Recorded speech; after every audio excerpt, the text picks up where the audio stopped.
Hi, this is Meg, and I made the game Pack the Pack, and I'd love to show you how to play by actually walking you through a mock game of the basic version of Pack the Pack. First up, as with any good dungeon delve, you've got to choose your character. Luckily, there are 10 characters you can choose from in Pack the Pack. Like, do you want to be Stella Helibad, the magic user? Or Ennui, the elf? That cleric, Bishop Von Priest, looks really badass. We've got non-fantasy choices too. You can be T.T. Thudge, who's all juiced up on Ragahol. Or Star Whiskers, a space cat princess just out for a jaunt in a dragon's den. Ultimately, I decide on Fist Punchington, the fighting man, because, swords. I should note that in the basic version of the game, the character doesn't matter. It's just flavor, but it's really delicious flavor. In the advanced version, which is on the back side of the card, the characters really matter. But in this one, not so much. Okay, I'm playing with 4 people. Pack the Pack plays with 3 to 6. So sit around a table and let's get started. First, dump out all 88 tiles. 20 each of 4 different primary colors: blue, red, green, and yellow. And then 8 tiles that are white and wild. They can be whatever color you want them to be. Now spread out all the tiles and flip them all over. You need them all face down. I want to note that this is a prototype. So these tiles are a little different than the final tiles. These are dominoes. The final tiles are going to be wooden dominoes. So slightly different material, but still really high quality, a little bit lighter, and more square edges, which is actually going to help the game. Everybody take 5 tiles face down, no peeking. And then flip 5 tiles up from the middle of the dragon's hoard. This represents a few items that you can see clearly in this big pile of beautiful loot, and things you might want to go for first. When everybody's ready, somebody shouts pack, and you flip over your 5 tiles and start packing your pack. Shove all that loot inside and make sure it doesn't spill over the edges, otherwise it's going to fall out as you run back to town. Make sure you are making gems that are the same colored circle. That means you found something really cool. So here's how I packed my first 5 tiles. In the basic version, you're not looking at items, you're only looking at gems. So you can see that I made 2 complete yellow gems and 1 complete green gem. You have an option as to if you're playing very speedy or very looking for more points.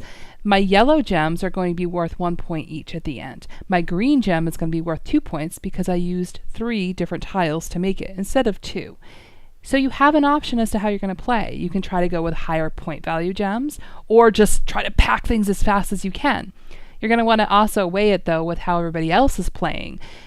It's great to be really strategic and go a little slower, but if everybody else is going really fast, then it doesn't matter how cool the stuff in the dungeon is that you found. If everybody else gets back to town way before you, they're going to get better prices, so, skedaddle.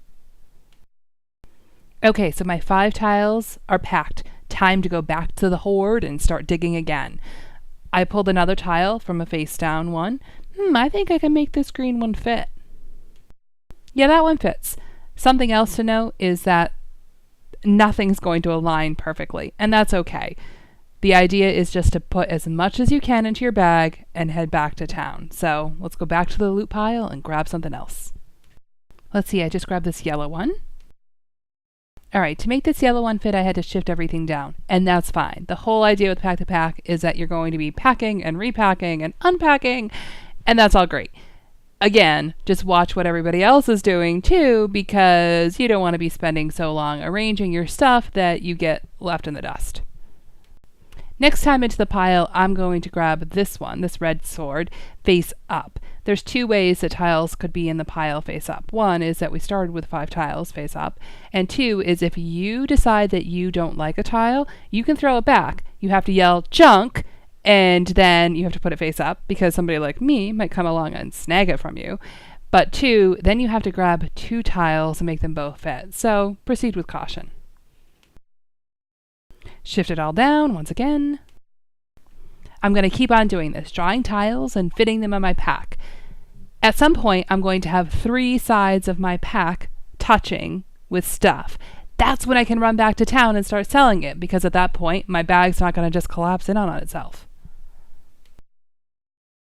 All right, I think once I shift all these things back where they're supposed to be, I might be able to go back to town. All right, let's check. 1, 2, 3. Yep, I've got all 3 sides touching. I'm going to do it. To town, I shout, and I'm done. I have to stop touching my pack. I can't pack anymore. I can't unpack, and I can't rearrange anything. I grab my 2 extra bonus points, and I just sit back.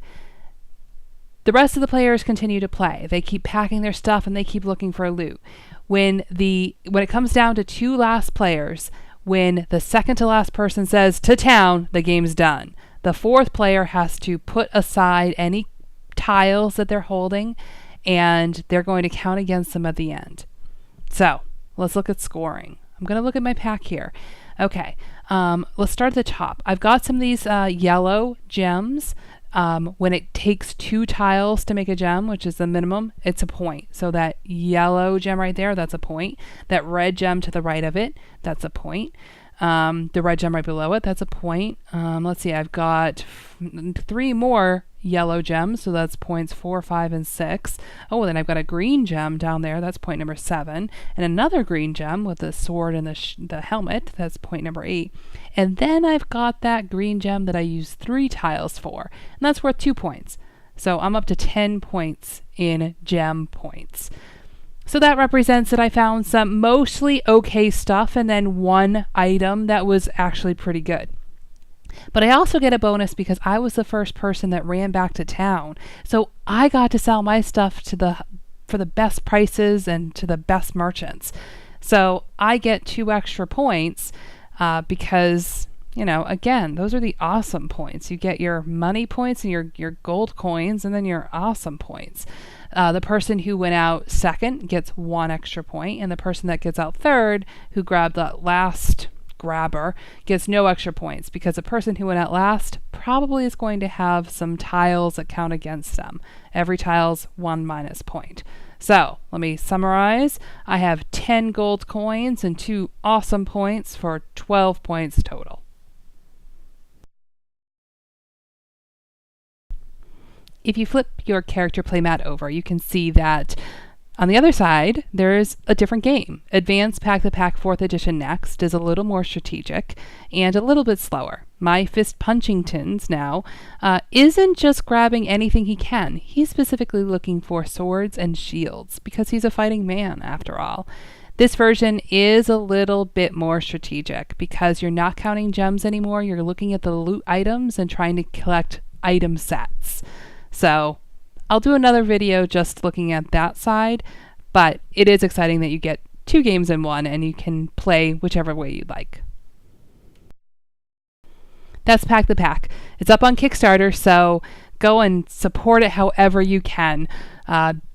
Pledge and buy a game or spread the word, whatever. We really want to make this game. You can find more about it at packthepack.com and more about us at gamesbyplaydate.com. Happy packing!